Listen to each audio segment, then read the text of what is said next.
제리를 잡아먹기 위해 안달이 났던 톰을 우리는 잘 기억하고 있다. 그런 톰이 어느 날 제리에게 잘 대해준다면 현재 톰의 모습은 제리를 잡아먹기 위한 속임수이고 곧 톰의 본성이 드러날 미래의 장면을 예측할 수가 있다. 왜 우리에게는 이런 예측이 가능할까?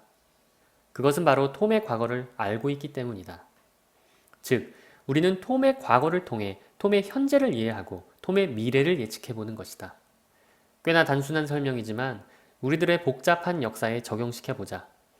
지금의 홍콩 사태를 이해하기 위해선 아편전쟁까지 거슬러 올라갈 필요가 있고 미국의 고질적인 총기 문제를 파악하려면 그 나라의 건국 초기까지 가봐야 하며 우리의 분단 원인을 알고 싶다면 당연히 과거를 뒤져봐야 한다.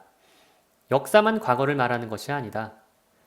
암석과 단층 구조를 가지고 지구의 과거를 그려보고 현재를 이해하며 미래의 지구를 예단하는 지질학이나 빅뱅 이론을 통해 우주의 탄생과 지금의 우리, 미래까지도 내다보는 물리학 역시 마찬가지이다. 이렇듯 모든 이해의 출발점은 바로 과거 안에 있는 것이다. 그래서 역사학자 필립스는 우리는 과거를 살고 있지 않지만 우리 안에 과거가 있다 라고 했다. 그런데 역사는 객관적인 과거 사실을 말하는 것일까? 그리고 팩트란 무엇일까? 순수한 사실이란 존재할 수 있는 것일까? 다음을 가정해보자. 출근길 운전 중에 접촉사고가 났다. 휴대폰을 만지작거리다 사고가 났는데 상대방 역시 마찬가지였다. 잘잘못을 따지기 위해 조사가 이루어질 때 우리는 현재도 미래도 아닌 과거를 말한다. 어떻게 그 과거를 말하겠는가? 바로 자신에게 유리한 과거를 말하는 것이다. 휴대폰을 만졌던 과거, 속도를 줄이지 않았던 과거, 주의 깊게 운전하지 않았던 과거 등을 쏙 빼놓고 말이다. 사고에 대해 거짓없이 과거 사실만 얘기했다 치더라도 본인이 원하는 사실만 취사선택했다면 그 과거는 과연 온전한 객관적인 사실일까? 이제 출근길 아침 사고가 났다는 그 과거 사실 자체는 중요하지 않다. 중요한 것은 현재의 내가 그 과거를 어떻게 해석하고 편집하느냐이다. 이는 상대방도 마찬가지다. 따라서 그 사고라는 과거 사실에 대한 해석차만 중요한 쟁점으로 남게 된 것이다. 한국전쟁은 1950년 6월 25일 날 우리와 북한 사이에서 일어났다는 것은 변함없지만 그 전쟁에 대한 우리와 북한의 해석은 완전히 다르다. 일제강점기에 대한 한국과 일본의 해석이 현격히 다른 것처럼 말이다. 비단 우리 역사에게만 적용되는 사항이 아니다. 역사학자 닐 퍼거슨은 그의 책 시빌라이제이션과 엠파이어 등에서 서구 세력의 확장과 영국 제국의 식민 통치가 피식민지 국가들의 근대화, 나아가 현대화와 세계화에 지대한 공로가 있다고 해석하는 것이다. 반면 에드워드 사이드는 그의 저서 오리엔탈리즘을 통해 동양에 대한 서구의 편견과 왜곡, 제국주의 등을 비판하고 있다. 모두가 과거로부터 현재 자신의 의도에 맞는 것들을 골라내어 편집하고 해석하고 있는 것이다. 앞서 살펴본 접촉사고 때 서로에게 필요한 과거만 끄집어낸 것처럼 말이다.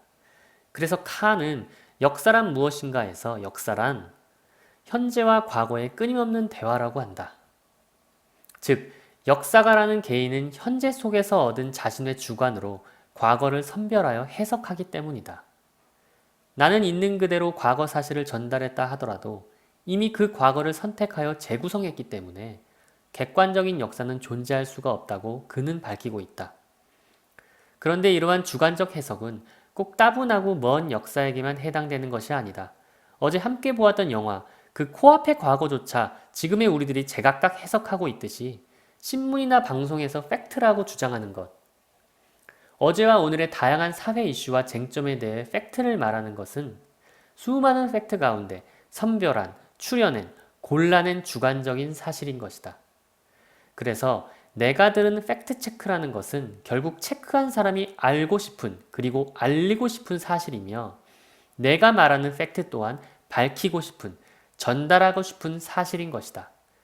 그 팩트가 참인지 거짓인지도 중요하지만 그보다 더 근본적인 것은 우리들이 내세우는 팩트라는 것조차 객관적이지도 순수하지도 않은 것이며 그렇게 될 수도 없고 되어서도 안 된다는 점이다. 이제 가지런히 정리해보자. 역사가 현재의 눈으로 과거를 선택하여 해석하는 주관적이듯이 팩트 또한 말하고자 하는 사람이 의도적으로 찾아낸 주관적인 것이다. 이 영상을 본 이후 이제 우리는 이렇게 생각해보자. 이 책의 저자는 이런 과거를 선택해서 이렇게 해석하고 있네.